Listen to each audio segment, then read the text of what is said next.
মাত্র 4 ঘন্টার নোটিশে দীর্ঘদিনের বসতবাড়ি থেকে ভূমিহীনদের উচ্ছেদের চেষ্টাকে অন্যায় ও চক্রান্তমূলক বলে আখ্যায়িত করেছেন ভূমিমন্ত্রী মিজানুর রহমান মিনু। একই সঙ্গে 40 থেকে 45 বছর ধরে বসবাসরত দরিদ্র পরিবারগুলোকে জেলা প্রশাসকের মাধ্যমে খাস জমি বন্দোবস্ত দেওয়ার আশ্বাস দিয়েছেন তিনি। শুক্রবার বেলা 11টায় নগরীর পদ্মা আবাসিক এলাকায় নিজ বাসভবনে সাংবাদিকদের প্রশ্নের জবাবে সম্প্রতি নওদাপাড়া এলাকার পাবনাপাড়া মহল্লার অর্পিত সম্পদ ঘিরে দখল ও উচ্ছেদ সংক্রান্ত বিরোধ প্রসঙ্গে এসব কথা বলেন মন্ত্রী।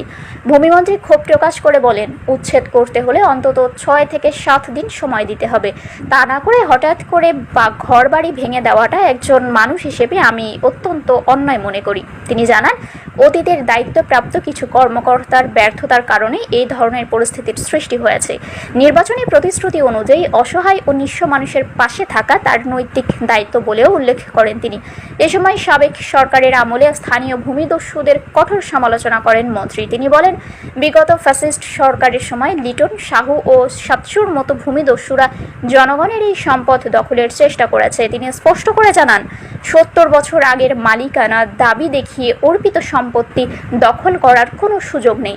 ভূমিদস্যুদের বিরুদ্ধে মিথ্যা মামলা ও হয়রানির প্রতিরোধে আইনি লড়াই জোরদারের আহ্বান জানিয়ে তিনি স্থানীয় আইনজীবীদের নিয়ে একটি প্যানেল গঠনের পরামর্শ দেন। পাশাপাশি তিনি ব্যক্তিগতভাবে আর্থিক সহায়তার ঘোষণাও দেন। খাস জমি প্রসঙ্গে ভূমিমন্ত্রী বলেন, ভূমি মন্ত্রণালয়ের অধীনে থাকা খাস জমি যাতে প্রকৃত ভূমিহীনদের মধ্যে বণ্টন করা হয় সে বিষয়ে সরকার আন্তরিক। প্রয়োজনে প্রতিটি পরিবারকে 1 থেকে 2 কাঠা জমি বন্দোবস্ত দেওয়ার উদ্যোগ নেওয়া হবে বলেও জানান তিনি। এদিকে এই ঘটনার জেরে সৃষ্ট উত্তেজনাপূর্ণ পরিস্থিতিতে আইন শৃঙ্খলা বাহিনীকে সরাসরি হস্তক্ষেপ না করে স্থানীয়ভাবে আলোচনার মাধ্যমে সমস্যার সমাধান করার আহ্বান জানান মন্ত্রী। এর আগে একই দিনে সকাল 10টায় ভূমিমন্ত্রীর বাসভবনের সামনে অবস্থান কর্মসূচি ও 3 দফা দাবিতে আমরণ অনশন শুরু করেন ক্ষতিগ্রস্তরা। পরে মন্ত্রী নিজে তাদের দাবির সঙ্গে একাত্মতা প্রকাশ করে পানি পান করিয়ে অনশন ভঙ্গ করান। আর এটা একটা টেম্পারিং করা কোর্টে আজকে হলো, আর 4 ঘন্টার মধ্যেই ভূমি উদ্ধার করতে যেতে হবে। তার মানে এখানে কোনো কিন্তু আছে, আমাকে 6 দিন 7 দিন সময় দিতে হবে। সেটা না দিয়ে চট করে যায় ভেঙে দেবো, এটা অন্যায় হয়েছে আমি মনে করি। আমি একজন ব্যক্তি, একজন মানুষ হিসেবে এটা মনে করি। ও সেই হিসেবে তারা প্রায় 40 বা 45 বছর ধরে আছে। আর যে জায়গাগুলোতে সেগুলো যদি খাস ক্ষতি না হয় ভূমি মন্ত্রণালয়, অবশ্যই আমরা তাদেরকে 1 কাঠা হোক, 1.5 কাঠা হোক, 2 কাঠা করে হোক, 2 কাঠা করে হোক, আমরা চেষ্টা করব ডিসির মাধ্যমে আমার দিয়ে দেওয়া। তাদেরকে আমি অ্যাপ্লিকেশন করতে বলেছি। এটা অতীতের যারা এগুলো জায়গায় দায়িত্ব ছিল তাদের ব্যর্থতা হচ্ছিল। আমিও নির্বাচন করতে গেছিলাম, সেখানে তাদেরকে আশ্বাস দিয়েছিলাম এটা আমারও পবিত্র দায়িত্ব।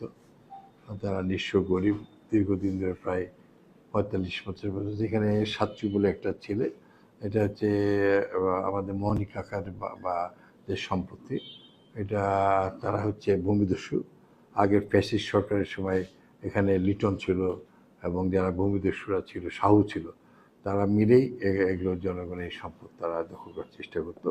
তো সেই জন্য অনেক সময় তারা ভুয়া মিথ্যা মামলা দিয়ে হয়তো তারা চেষ্টা করছে। সেই জন্য তাদেরকে আমি বলছি, ভাই আমরাও কিছু পয়সাপাতি দেবো, তোমরা টাকা তুলে আইনটা যেটা অর্পিত সম্পত্তি সেটা কেউই মালিক হতে পারে না, যতই সাথে যতই যাই করবে না। বাপ মরে গেছে 70 বছর আগে মালিক, আর এই এসে বললেই হয়ে যাবে?